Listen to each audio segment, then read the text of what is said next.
Bismillahirrahmanirrahim. Assalamualaikum warahmatullahi wabarakatuh. Alhamdulillah, sahabat-sahabat arah juang dimanapun kalian berada, kita kembali berjumpa ya.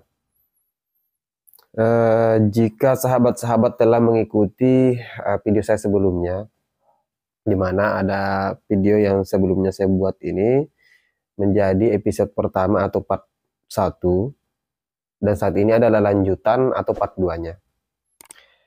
Dimana ada mantan LDII yang saya reaksi ya, ada video pernyataan mantan LDII Pak Soleh dengan istrinya, jadi ini suami istri, sebagaimana yang saya sudah sampaikan di video pertama, yang kemudian speak up, memberikan pernyataannya, pengalamannya, kemudian suka dukanya, baik itu sebelum dia keluar bahkan sampai setelah dia keluar, itu disampaikan semua, dibahasakan semua, dan ini tidak beda jauh dengan apa yang pernah kita bahas di video-video saya sebelumnya yang banyak membahas soal LDII. Saya kalau tidak salah ada kurang lebih sekitar 60 video ya yang saya buat itu khusus membahas soal LDII itu saja. Kenapa sih harus sampai segitunya ya? Karena saya merasa bahwa sampai hari ini pun tindakan yang kemudian dilakukan oleh pemerintah sampai hari ini itu belum mendapatkan titik terang. Sehingga kita harus tetap berjuang. Kita harus tetap berjuang, kita harus tetap menyampaikan bahwa ini adalah sesuatu yang keliru, paham yang kemudian digunakan, didoktrinkan oleh Islam Jamaah atau Jokam LDII, itu adalah doktrin yang kemudian salah, doktrin yang sesat, menyesatkan. Nah, ini ada pernyataan Pak Soleh dengan istrinya, saya ingin perlihatkan dulu kepada sahabat-sahabat sekalian. Nanti kita setelah itu kita diskusikan ya. Kita dengarkan dulu bersama-sama ya, setelah itu kita diskusikan. Namun pada waktu saya Jumatan, saya hanya tidak pindah orang itu yang biasanya akrab dengan saya dari waktu Jumatan dia pindah. Dan situ wong murtad kok masih Jumatan yang gini. Nah, itu terdengar di telinga saya. Bahkan saya dikeluarkan dari grup lingkungan itu, saya panggil anaknya yang mengeluarkan saya itu. Padahal dia nggak berani.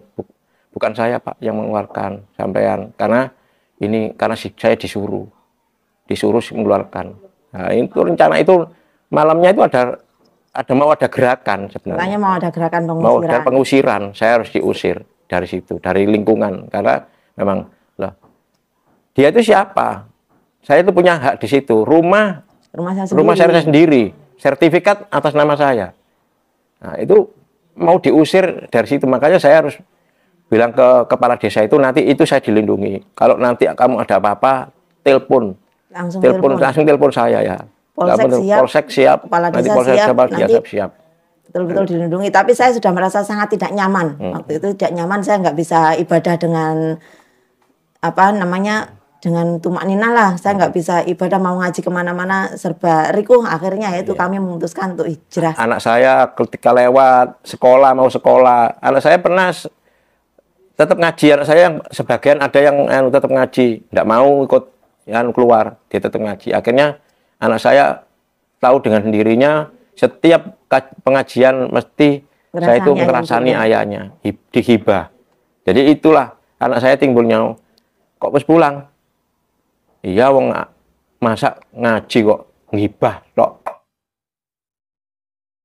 Baik, itulah tadi pernyataan dari Pak Soleh dengan istrinya ya. Saya pikir apa yang disampaikan oleh Pak Soleh ini bukan informasi yang baru ya. Di video-video saya sebelumnya, saya rasa kalau saya tidak salah pernah membahas juga soal itu. Ada mantan jamaah LDII yang kemudian dipersekusi, yang kemudian diintimidasi, ada gerakan-gerakan pengusiran dari kediamannya. Nah, ini juga yang aneh sebenarnya di dalam LDII. Orang yang kemudian memutuskan diri tanpa paksaan, tanpa intimidasi dari siapapun, tanpa intervensi dari siapapun, kemudian memutuskan untuk keluar dari Islam Jamaah, ya sudah, tidak usah dipersoalkan. Tapi ternyata tidak selesai sampai di situ. Orang yang kemudian keluar dari LDII dinyatakan sebagai orang yang murtad, itu pasti akan diberikan apa? Pasti akan ada tindakan-tindakan tertentu untuk apa? Untuk mengintimidasi yang bersangkutan. Adalah gerakan-gerakan misal seperti dikeluarkan dari grup-grup yang awalnya Pak Soleh dengan istrinya ada di sana, di grup itu, nah, tiba-tiba dikeluarkan. Kenapa? Karena dia sudah dianggap orang yang murtad. Yang kedua misalnya seperti yang disampaikan oleh Pak Soleh ini di tempat pelaksanaan sholat Jumat itu di masjid yang kemudian memang mayoritas di sana adalah orang LDI, pasti akan dikucilkan dia.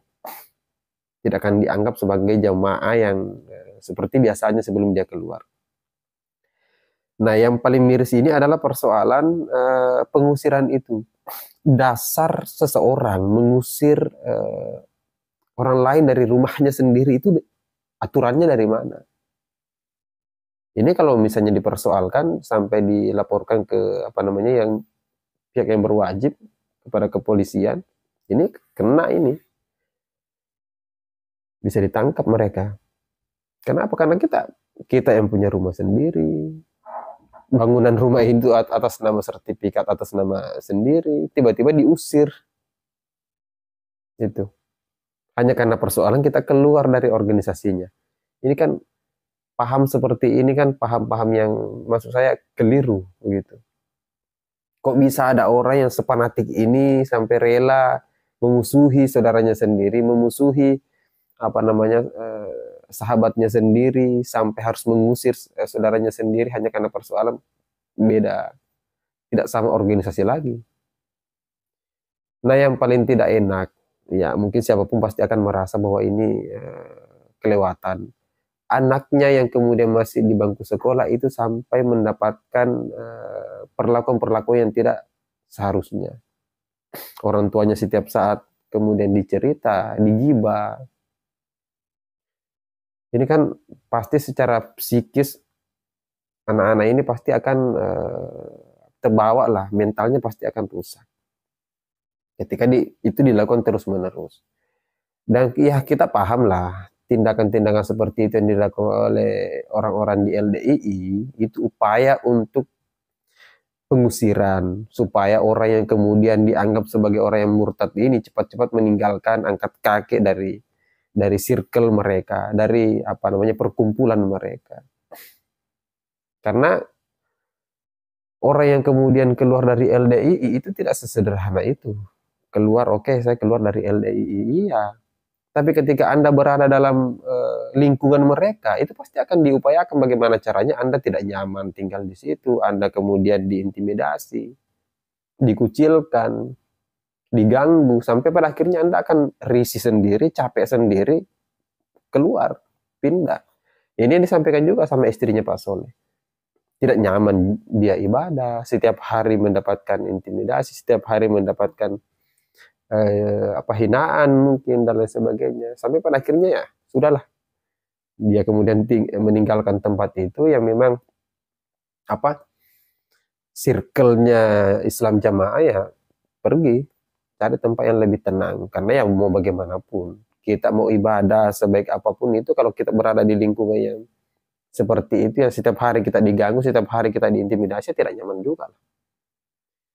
Nah, saya pikir hal-hal seperti inilah yang penting untuk kita sampaikan, untuk kita edukasikan apa motif orang-orang LDII masih mempertahankan keyakinan atau pemahaman seperti ini, takfiri seperti ini.